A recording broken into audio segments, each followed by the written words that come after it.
जय हिंद साथियों, आप सभी का बहुत बहुत हार्दिक अभिनंदन। देखते हैं सीटेट जुलाई 2023 भाषा अधिगम में व्याकरण की भूमिका और सीटेट पेपर प्राथमिक स्तर उच्च स्तर दोनों के लिए है। 30 में 30 पाएँ, मेहनत करें, सफलता पाएँ। बने रहिए। प्रश्न नंबर सीधे 1 पर पहुंचते हैं। प्रश्न है, पढ़ने की प्रक्रिया में सर्वाधिक महत्वपूर्ण है। पढ़ने की प्रक्रिया में सर्वाधिक महत्वपूर्ण है अर्थ, गति, प्रवाह, अक्षर ज्ञान। पढ़ने की प्रक्रिया में सर्वाधिक महत्वपूर्ण बताइए। ये जुलाई 2019 में ही पूछा गया फर्स्ट पेपर में भाषा से।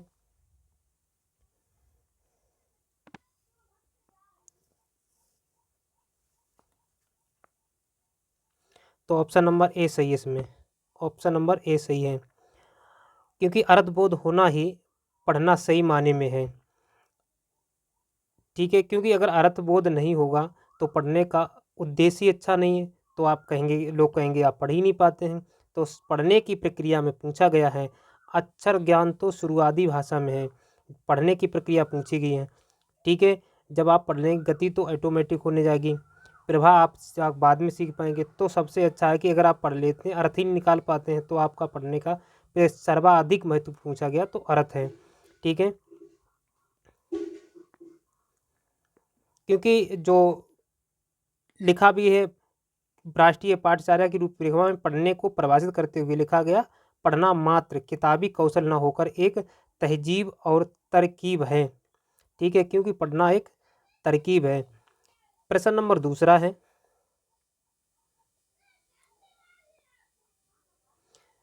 प्राथमिक स्तर पर बच्चों की मौखिक अभिव्यक्ति का विकास करने की दृष्टि से सर्वाधिक महत्वपूर्ण गतिविधि है। प्राथमिक स्तर पर बच्चों की मौखिक अभिव्यक्ति का विकास करने की दृष्टि से सर्वाधिक महत्वपूर्ण गतिविधि है। ठीक है, आपको प्रश्न का पकड़ना है। मौखिक पूछा गया, मौखिक अभिव्यक्ति की। तो प्रश्न नंबर ऑप्शन नंबर 1 है कहानी को ज्यों का त्यों दोहराना। ऑप्शन नंबर बी, कहानी सुनकर चित्र बनाना। ये तो हो नहीं सकता है। कहानी सुनकर शब्दांश लिखना, ये मौखिक की बात है तो लिखना गलत। कहानी सुनकर उसे अपनी भाषा में कहना। अब देखिए, कहानी को ज्यों का त्यों दोहराना, अगर कहानी आप दोहराएंगे तो कैसी कहानी है, आपको किस प्रकार की है, तो आपको उस प्रकार से सोचना है, तो दोहराना नहीं है। ठीक है, क्या नहीं करना, दोहराना नहीं है।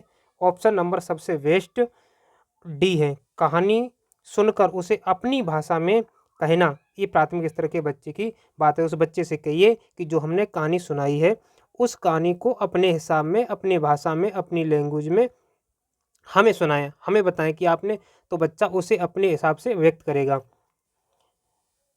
प्रश्न नंबर 3, प्राथमिक स्तर पर बच्चों की सहज और स्वाभाविक मौखिक अभिव्यक्ति में सबसे महत्वपूर्ण है। ये भी मौखिक पूछा गया है कि प्राथमिक स्तर पर बच्चों की सहज और स्वाभाविक मौखिक अभिव्यक्ति में सबसे कम महत्वपूर्ण है। सबसे कम महत्वपूर्ण क्या है? शुद्ध उच्चारण, बोलने में आत्मविश्वास। ऑप्शन नंबर सी, मौलिक विचार। ऑप्शन नंबर डी, स्पष्टता।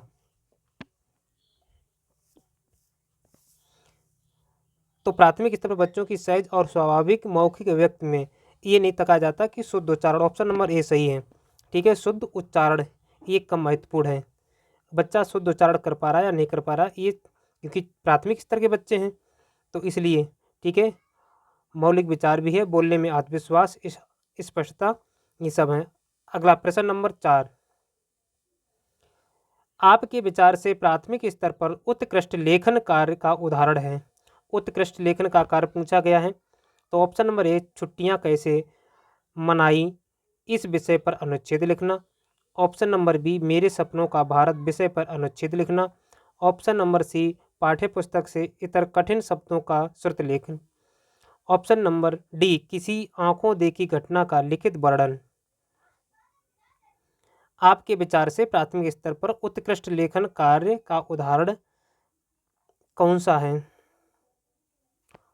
उत्कृष्ट लेखन, तो ऑप्शन नंबर डी सही, किसी आंखों देखी घटना का लिखित वर्णन।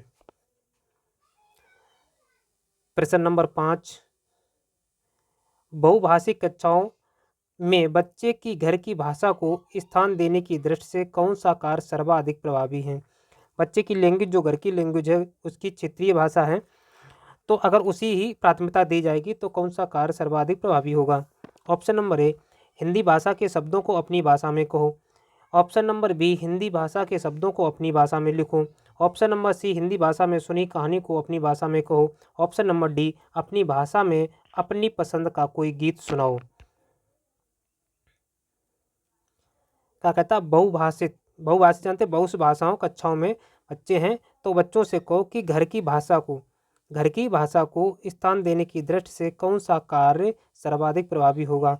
जो बच्चे अपनी स्थानीय भाषा, घर की भाषा से क्या है, अगर उसी में उन्हीं की दृष्टि से स्थान दिया जाता है तो कौन सा सर्वाधिक कार्य प्रभावी होगा? तो ऑप्शन नंबर डी सही है, अपनी भाषा में अपनी पसंद का कोई गीत सुनाओ। क्योंकि हर बच्चा अपने हिसाब से गाना गाता है। आजकल तो बच्चे बड़े एक्टिव हो गए, छोटे छोटे बच्चे आपके देखे होंगे, जहाँ डीजे बजता है और वो एकदम उसी जो डीजे का गाना बजता है उसी हिसाब से उस गानों को एकदम कन्वर्ट कर लेते हैं और गाना गाते हुए अपनी कमर को मटकाने लगते हैं और अपनी लैंग्वेज में, अपनी भाषा में बच्चे पहले तो तला रहा है, सही तरीके से बोल नहीं पा रहा लेकिन अपनी भाषा में गा रहा है। प्रश्न नंबर 6,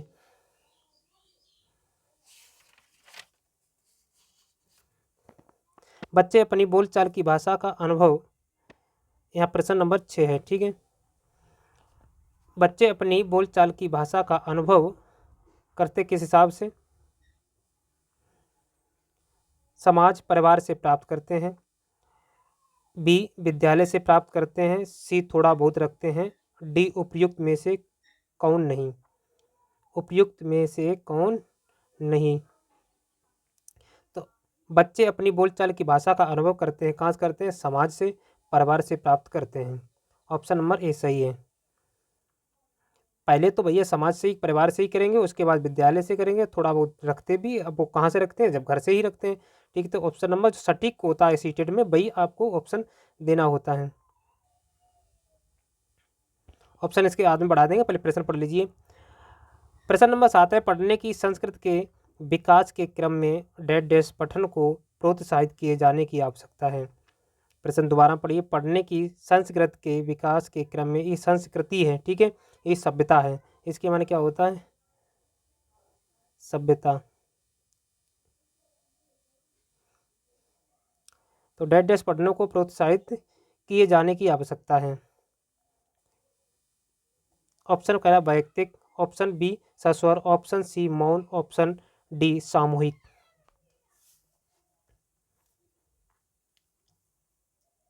तो ऑप्शन नंबर ए सही है, वैयक्तिक।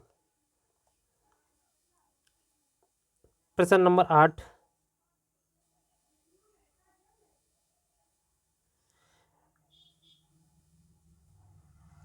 दृष्टिबाधित बच्चों को भाषा सिखाते समय, दृष्टिबाधित बच्चों को भाषा सिखाते समय, दृष्टिबाधित बच्चे जानते हो जिन्हें दिखाई नहीं देता है, ठीक है। तो जो दृष्टिबाधित हैं, जिन्हें नज़र नहीं आती, उन बच्चों को भाषा सिखाते समय आपको क्या क्या ध्यान रखना है? देखिए, उन्हें कक्षा में अलग बैठाना चाहिए ताकि उन पर विशेष ध्यान दिया जा सके, ऐसा है क्या? ऑप्शन नंबर बी, उन्हें विभिन्न भाषिक गतिविधियों में शामिल नहीं करना चाहिए। ऑप्शन नंबर सी, कम पाठों वाली पाठ्य पुस्तक का निर्माण किया जाना चाहिए। ऑप्शन नंबर डी, अधिक से अधिक मौखिक भाषा का प्रयोग करना चाहिए। तो इज द सटीक आंसर कौन सा है? सबसे best answer option number D है, अधिक से अधिक मौखिक भाषा का प्रयोग करना चाहिए। क्योंकि उन बच्चों को दिखाई तो नहीं देता पर सुनाई देता है। दृष्टि बाधित हैं लेकिन उनको क्या नहीं, सुनाई तो देता है पर दिखाई नहीं देता। तो अधिक से अधिक मौखिक भाषा का प्रयोग करेंगे तो बच्चे कान से सुन करके उस भाषा को सीख पाएंगे बहुभाषित कक्षा में। ऐसा नहीं करेंगे उन्हें कक्षा में अलग बैठाना चाहिए ताकि उन पर विशेष ध्यान सीखे, ऐसे ये भी नहीं है। ऑप्शन नंबर बी, उन्हें विभिन्न भाषिक गतिविधियों में शामिल नहीं करना चाहिए, बिल्कुल भैया करना चाहिए, ऐसा क्यों? उन्हें करना चाहिए। कम पाठों वाली पाठ्य पुस्तक का निर्माण करना चाहिए, ऐसा भी नहीं। तो ऑप्शन नंबर डी सही है। इसी प्रकार से आप क्वेश्चन पढ़ते ही आपको पता चल जाएगा। प्रश्न नंबर 9 है, बच्चों की मौखिक अभिव्यक्ति का विकास करने के लिए सबसे कम प्रभावी तरीका कौन सा है?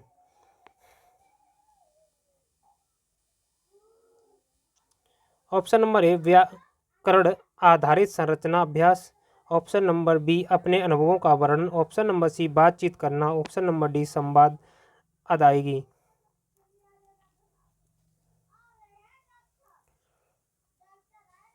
प्रश्न कहता है, बच्चों की मौखिक अभिव्यक्ति का विकास करने के लिए सबसे कम प्रभावी तरीका कौन सा है? सबसे कम प्रभावी मौखिक व्यक्ति, तो देखिए, अपने अनुभवों का वर्णन करना ये भी मौखिक है, बातचीत करना ये भी मौखिक है, संवाद आदायगी करना ये भी मौखिक है, लेकिन व्याकरणिक आधारित संरचना ही ये कम प्रभावी है, क्योंकि व्याकरण बोलते ही एक पर कम बोली जाती है। अपने अनुभवों को, जो हमारे अनुभव है उसको व्यक्त करना, बातचीत करेंगे तो भी, उसके बाद संवाद करेंगे तो भी। प्रश्न नंबर 10, निम्नलिखित में मौखिक अभिव्यक्ति का रूप है, निम्नलिखित में मौखिक अभिव्यक्ति का रूप है, कौन सा है? शुद्ध वर्तनी, सुलेख, श्रुतलेख, आशुभाषण। कौन सा मौखिक अभिव्यक्ति का रूप है? मौखिक, जो मुख से बोली जाती है। मौखिक का अर्थ है मुख से, मुंह से, और अभिव्यक्त करना, प्रस्तुत करना, जो मुंह के द्वारा ही संवाद प्रस्तुत किया जाता है, अपने विचार प्रस्तुत किए जाते हैं, अपने अनुभव प्रस्तुत किए जाते हैं, इसकी बात हो रही है। तो वर्तनी शुद्ध करना, ये तो भाई लिख करके शुद्ध नहीं करेंगे या बोल। उसके बाद सुलेख करेंगे, सु माने अच्छी, लेख माने लिखना, श्रुत लेख त्रुटियां वगैरह, आखिर आशुभाष, ये है ऑप्शन नंबर डी सही है। प्रश्न नंबर 11, प्रमुख भाषीय कौशल के अंतर्गत इनमें से कौन एक नहीं आता है? भाषीय कौशल के अंतर्गत इनमें से कौन नहीं आता है? जो ऑप्शन है इनमें से, इन्हीं में छांटना है। यूपी टेट में दिया है, तो भैया चाहे आप सीटेट दें या फिर ना भी दें, टेट देने वाले हों, तो भी आपको ये वीडियो ज़रूर देखना चाहिए, ज़रूर देखना चाहिए। कहीं से भी अगर आप एक नंबर पा सकते हैं तो एक नंबर की कीमत आपकी ज़िंदगी बदल सकती है, एक ही नंबर से। तो ऑप्शन है ए सुनना, ऑप्शन बी है बोलना, ऑप्शन सी हंसना, ऑप्शन डी लिखना। प्रमुख भाषीय कौशल के अंतर्गत इनमें से कौन एक नहीं आता है? भाषीय कौशल के अंतर्गत कौन नहीं आता है? तो ऑप्शन नंबर सी हंसना। हंसना भैया कौन सी भाषा है? हंसना से आप कौन सी भाषा सीख सकते हैं? हंसने से कोई भाषा सीख सकते हैं? सुनना से सीख सकें, कोई जो बोलेगा, कन्नड़ भाषा बोलेगा, अरबी बोलेगा, फारसी बोलेगा, मराठी, तो आप उस भाषा का अनुभव करेंगे। बोलना भी भाषा के अंतर्गत आता है, लिखना भी भाषा के अंतर्गत आता है, लेकिन हंसना कौन सी भाषा, ये नहीं है। प्रश्न नंबर 12, बच्चों की मौखिक भाषा का सतत आकलन करना का सबसे बेहतर तरीका है। जो मौखिक भाषा है उसका सतत आकलन सबसे अच्छी कौन सा तरीका है जिसके आप कर सकते हैं? तो ऑप्शन नंबर पहला है शब्द पढ़वाना, ऑप्शन नंबर बी प्रश्नों के उत्तर पूछना, ऑप्शन नंबर सी विभिन्न संदर्भों में बातचीत करना, ऑप्शन नंबर डी सुने हुए को दोहराने के लिए कहना।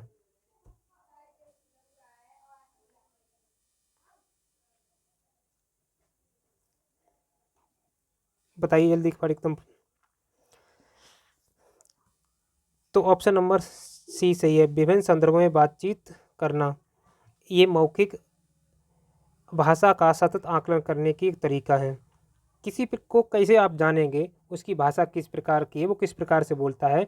जब किसी भी संदर्भ में आप बातचीत करेंगे तभी पता चलेगा कि वो किस प्रकार की भाषा का प्रयोग करता है, किस प्रकार की भाषा का इस्तेमाल करता है, उस भाषा को बोलने में अटकता है, नहीं भी अटकता है, कितने सरल प्रभाव से वो अपनी भाषा को व्यक्त करता है। प्रश्न नंबर 13, पढ़ने का प्रारंभ, पढ़ने का प्रारंभ,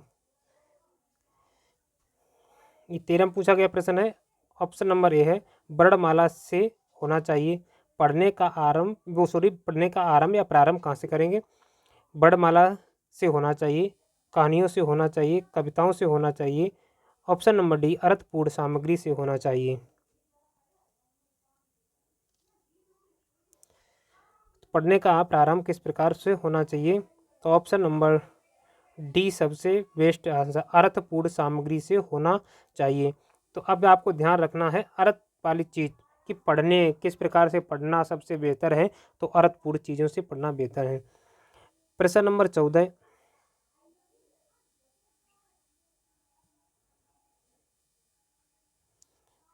अगला वीडियो थोड़ा छोटा बनाएंगे क्योंकि ये चीज़ जब आती है तो आगे जब ये पेन का यूज करना पड़ता है आपको समझाने के लिए, तो ये चीज़ें कुछ प्रश्न ढक जाता है और ऑप्शन कुछ रह जाते हैं। पर आपको भी जब वहाँ पर कंप्यूटर बेस्ड परीक्षा होगी तो इस प्रकार से आगे पीछे आपको करना पड़ेगा। तो इस प्रकार से अगर आप यहाँ से ही मैनेज करते रहेंगे तो आपको वहाँ दिक्कत नहीं होगी। हो सकता है आपको वीडियो बोर लगता होगा, हम उन चीज़ों को थोड़ा संशोधन करने की प्रयास करेंगे, लेकिन आपको इस कंप्यूटर बेस पर वहाँ भी देना होगा, तो इस प्रकार से वहाँ भी आगे पीछे करना होगा। तो आप यहीं से अनुभव करते चलिए। प्रश्न नंबर 14 है, बालकों को लिखना सिखाने से पहले यह आवश्यक है, यानी बच्चों को लिखाने से पहले क्या आवश्यक है?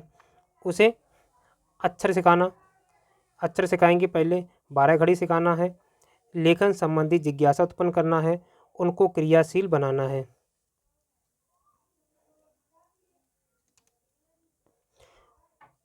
तो किससे बात हो रही है? प्रश्न को लिखना से, लिखने से पहले बच्चे को क्या करना है? लिखने से पहले बच्चे को लेखन संबंधी जिज्ञासा उत्पन्न करना है कि इस प्रकार से लिखो, ऐसे लिखो, इस तरीके से लिखो। बच्चे के अंदर जिज्ञासा उत्पन्न करना कि हाँ हम भी लिखें, हम भी लिखें, बच्चे को ऑटोमेटिक लगे तो तब उसे लिखाइए। प्रश्न नंबर 15, बच्चों के लेखन कौशल का मूल्यांकन करने के लिए कौन सी विधि बेहतर हो सकती है?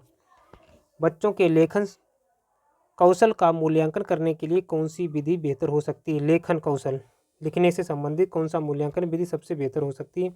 ऑप्शन नंबर ए, अपने अनुभवों को लिखना।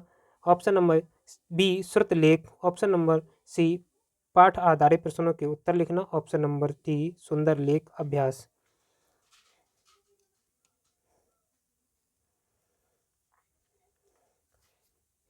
तो option number A is the right, अपने अनुभवों को लिखना।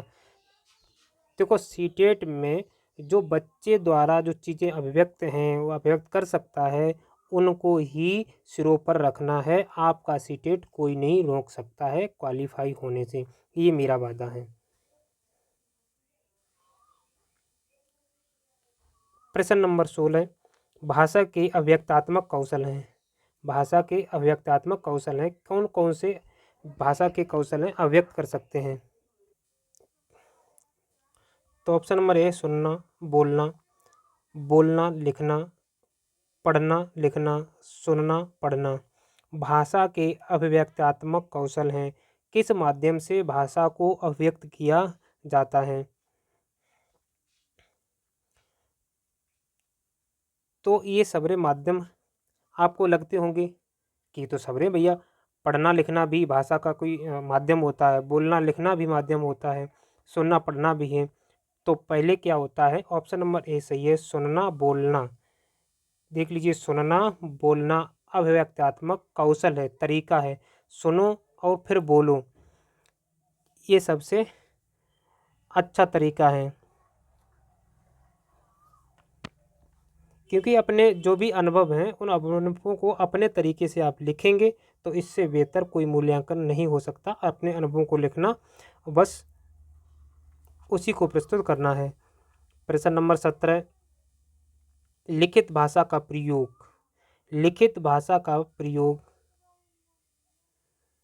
केवल प्रतिवेदन लेखन के लिए किया जाता है, बी, कार्यालयीय कार्यों के लिए ही किया जाता है, एक तो ही इसमें आया है, अपनी अभिव्यक्त के लिए किया जाता है, ऑप्शन नंबर डी, केवल साहित्य सर्जन के लिए किया जाता है।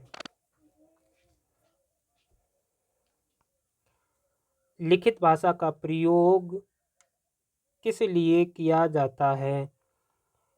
तो इसमें केवल आया शब्द, इसे हटा दीजिए, इसमें ही आया, इसे हटा दीजिए, इसमें भी केवल आया, इसे हटा दीजिए। अब कुछ बचा भैया?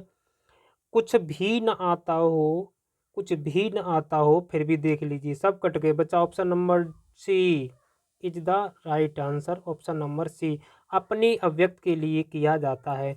हमारे अव्यक्त जो हमारे अंदर क्रिया है उसे व्यक्त करने के लिए ही लिखित भाषा का प्रयोग किया जाता है। प्रश्न नंबर 18, लिखित अव्यक्त का साधन नहीं है, टिक लगा लीजिए। पत्र लेखन लिखित है, निबंध लेखन बिल्कुल, ऑप्शन नंबर सी वाद विवाद व ऑप्शन नंबर डी नाटक। अब देखो, लिखित अभिव्यक्ति का साधन नहीं है, ठीक है, तो पत्र लेखन ये तो है, जो है वो से हटाओ, निबंध लेखन ये भी है, उसके बाद देखो नाटक भी लिखे जाते हैं। वाद विवाद नहीं भैया, बात करेंगे तो कहाँ लिखेंगे, तो ये नहीं है, जो नहीं है वही है, ठीक है। वाद विवाद ये लिखित अभिव्यक्ति का साधन नहीं है। प्रश्न number 19,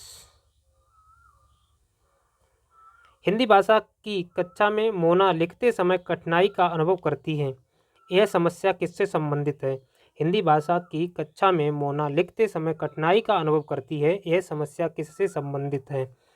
dyslexia, dysgraphia, dyscalculia, option number D dyslexia. बताइए कि मोना जो है वो लिखते समय अपनी कक्षा में, हिंदी भाषा है की कक्षा में लिखते समय उसे कठिनाई अनुभव होती है, लिख नहीं पाती है, तो वो किस समस्या से ग्रस्त है। डिसलेक्सिया से है कि डिस्ग्राफिया से है कि डिसकैल्कुलिया से है कि डिसलेखिया से है, किससे है, तो ऑप्शन नंबर बी सही है, डिस्ग्राफिया से, क्योंकि वो अपनी कक्षा में लिखते समय, तो लिखते समय डिस्ग्राफिया होती है। देखिए सभी भाषाओं को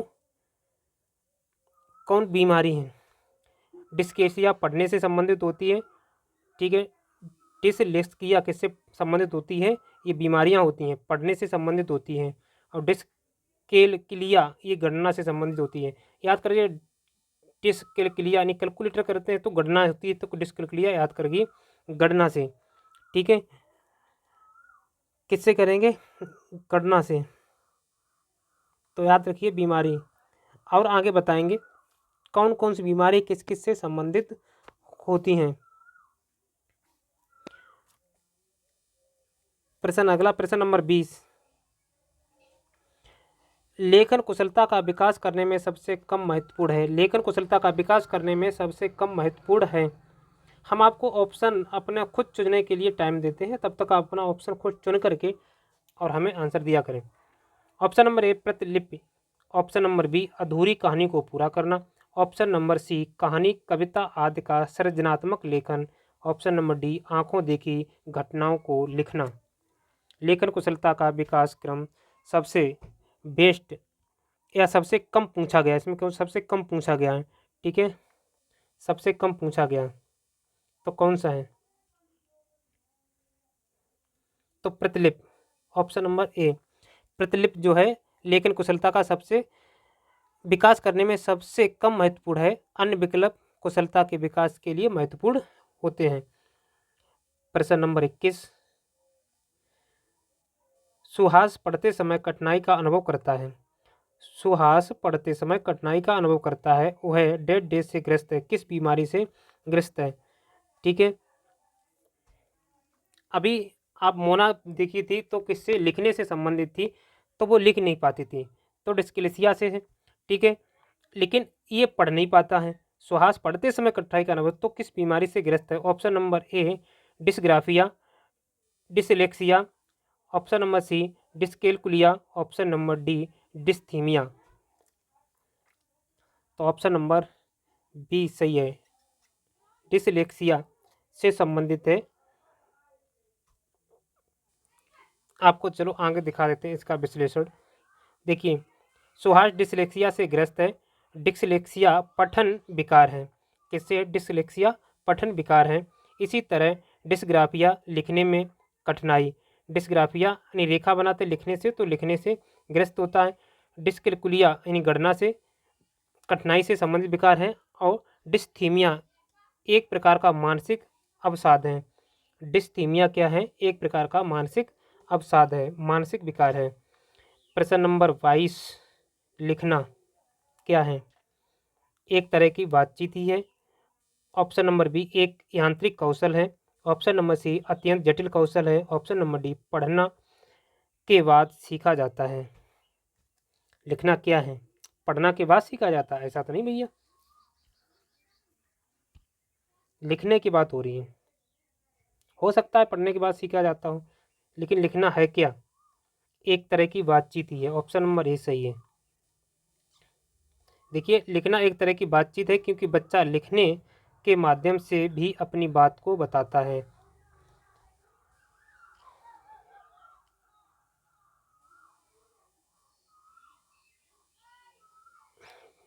और ये प्रश्न पूछा गया है। प्रश्न नंबर 23, चॉम्स्की के अनुसार भाषिक क्षमता विद्यालय से प्राप्त होती है, भाषा अनुकरण से ही सीखी जाती है। ऑप्शन नंबर सी, भाषा सीखने में समाज का स्थाना सर्वोपर है, स्थाना नहीं स्थान होगा। ऑप्शन नंबर डी, भाषिक क्षमता जन्मजात होती है। भाषिक क्षमता जन्मजात होती है चॉम्स्की के अनुसार क्या है? 16 पूछा गया फरवरी में। तो ऑप्शन नंबर डी है, भाषा जो है भाषिक क्षमता ये जन्मजात होती है। कौन मानता है? चॉम्स्की के अनुसार। चॉम्स्की के अनुसार भाषिक क्षमता जन्मजात होती है। इस अवस्था में एक तरह से बालक ध्वन्यात्मक संकेतों से युक्त भाषा को समझने और प्रयोग करने के लिए स्वयं को तैयार करता हुआ प्रतीत होता है। जैसे बालक जन्म लेते ही रोने लगता है, चिल्लाने लगता है। ये दुनिया पूर्णतः स्वाभाविक, स्वचालित एवं नैसर्गिक होती हैं। सही बात है कि बच्चा जब जन्म लेता है तो ऑटोमेटिक रोने लगता है, तो वो रोना भी अपनी धुन परिवर्तन करता है, वो भी एक भाषा ही है। भाषा द्वारा धीरे धीरे बदल जाती हैं वो चीज़ें, और वो स्पष्ट शब्दों में, अक्षरों में हम लोगों को अभिव्यक्त करने लगते हैं। प्रश्न नंबर 24, प्राथमिक स्तर की कक्षा के संदर्भ में नीचे दी गई किस स्थिति में वास्तव में लेखन हो रहा है? प्राथमिक स्तर की कक्षा के संदर्भ में नीचे दी गई किस स्थिति में वास्तविक लेखन हो रहा है?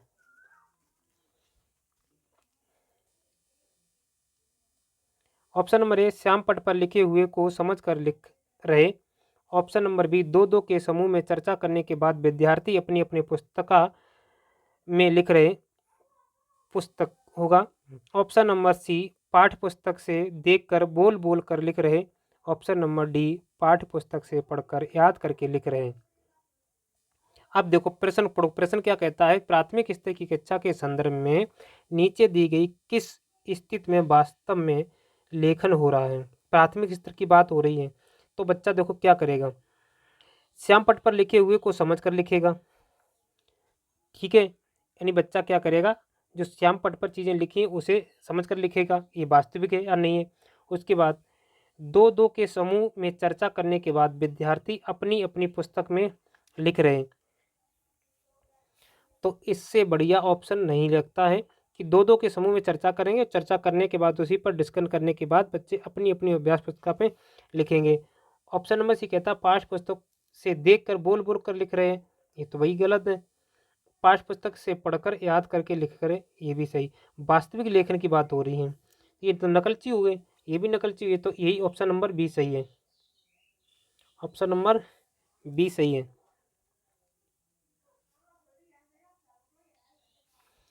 अगला प्रश्न, प्रश्न नंबर 25, इनमें डैश डैश अक्षर बोध की विधि नहीं है। इनमें डैश डैश अक्षर बोध की विधि नहीं है, तरीका नहीं है। ऑप्शन नंबर ए, प्रत्यक्ष विधि। ऑप्शन नंबर बी, वर्ण विधि। ऑप्शन सी, शब्द विधि। ऑप्शन डी, वाक्य विधि। अक्षर बोध की विधि नहीं है, तो ऑप्शन नंबर ए ही है, प्रत्यक्ष विधि।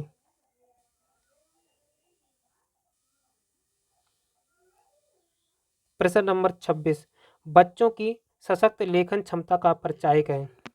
बच्चों की सशक्त लेखन क्षमता का परिचायक है। ऑप्शन ए, मौलिक विचार। ऑप्शन बी, अलंकारिक भाषा। ऑप्शन सी, सुंदर लिखावट। ऑप्शन डी, सशक्त वाक्य विन्यास। बच्चों की सशक्त लेखन क्षमता का परिचायक है, तो मौलिक विचार ऑप्शन नंबर ए है। ठीक है, मौलिक विचार जो स्वतः करके सीखने के गुण आ जाते हैं बच्चे में, मौलिक विचार बच्चों में स्वतः होते हैं, ये अंदर और ऑटोमेटिक उन्हें अभिव्यक्त करता है। हर बच्चे के अंदर हर एक क्वालिटी अलग अलग होती है, क्योंकि आपने बाल विकास में पढ़ा होगा, सीटीपी में पढ़ा होगा कि जब गार्डन ने बहुभाषिक सिद्धांत दिया है, उसमें तो उसी प्रकार से बच्चे की जो क्षमता होती है वो अलग होती है, उसी क्षमता अनुसार बच्चा लिखना प्रारंभ कर देता है। प्रश्न नंबर 27, कक्षा 2 की शिक्षिका अपने विद्यार्थियों को पाठ्य पुस्तक से इतने भिन्न भिन्न प्रकार के बाल साहित्य पढ़ने के लिए प्रोत्साहित करती है क्योंकि वह चाहती है कि बच्चे, ऑप्शन ए है, बाल साहित्य के प्रकाशों के बारे में जान सकें, ऑप्शन बी, तरह तरह की विधाओं से परिचित हो सकें, ऑप्शन सी, विभिन्न बाल साहित्यकारों के नाम जान सकें, ऑप्शन डी, अपनी पठन क्षमता बढ़ा सकें।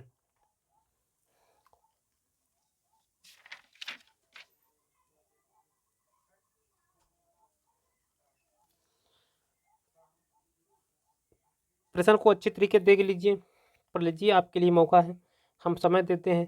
30 प्रश्न 30 मिनट में होने निश्चित ही हैं, ठीक है, हम समझा रहे हैं, फिर भी देख लीजिए, टाइम फिक्स है, 27 हो गए और 30 मिनट हो गए, 31 होने वाले हैं, तो देर ना करते हुए तो ऑप्शन नंबर डी सही है, अपनी पठन क्षमता बढ़ा सकें, इसलिए वो विभिन्न प्रकार की भी इधर उधर से बाल साहित्य को पढ़ाने को प्रोत्साहित करती है। प्रश्न 28,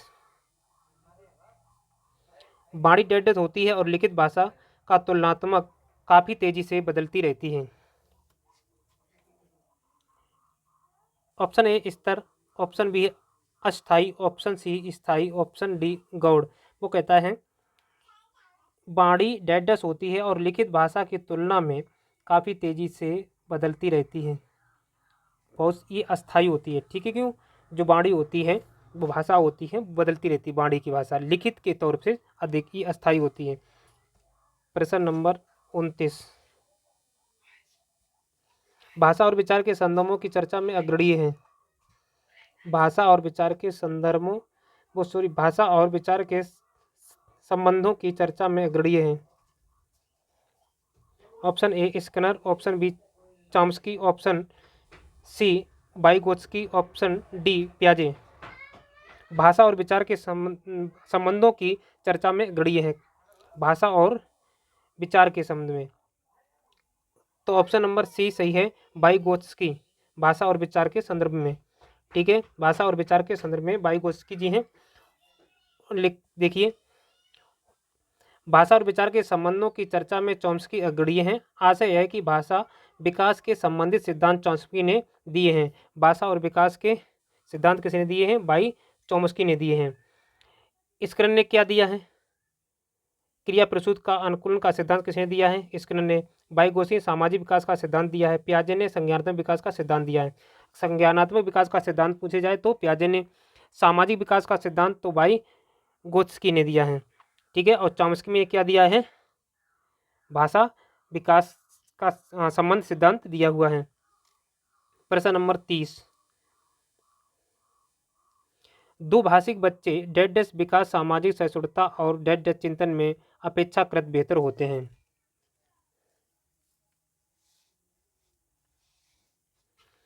संज्ञानात्मक विस्तृत, संक्रियात्मक सीमित, ऑप्शन सी संक्रियात्मक केंद्रित, ऑप्शन डी संज्ञानात्मक सीमित। द्विभाषिक बच्चे यानी दो भाषाओं को जानने वाले बच्चे डेढ़ विकास, सामाजिक सहिष्णुता और डेढ़ चिंतन में अपेक्षाकृत बेहतर होते हैं। किसमें अपेक्षाकृत बेहतर होते हैं, तो इसमें होगा संज्ञानात्मक और यहाँ होगा विस्तृत। ऑप्शन नंबर ए सही है, option number A is the best answer. इसका विश्लेषण देख लीजिए, द्विभाषिक बच्चे संज्ञानात्मक विकास, सामाजिक सहिष्णुता और विस्तृत चिंतन में अपेक्षाकृत बेहतर होते हैं। ये रहे थे हमारे 30 प्रश्न, समझाते हुए भी 34 मिनटें हुई हैं।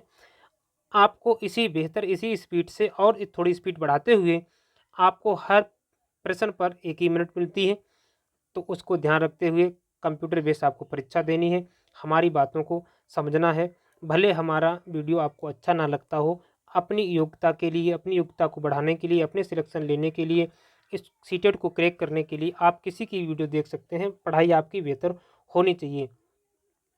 हो सकता है हम आपके योग्य उस कंटेंट को ना दे पाते हों, तो हम उसके लिए क्षमा चाहते हुए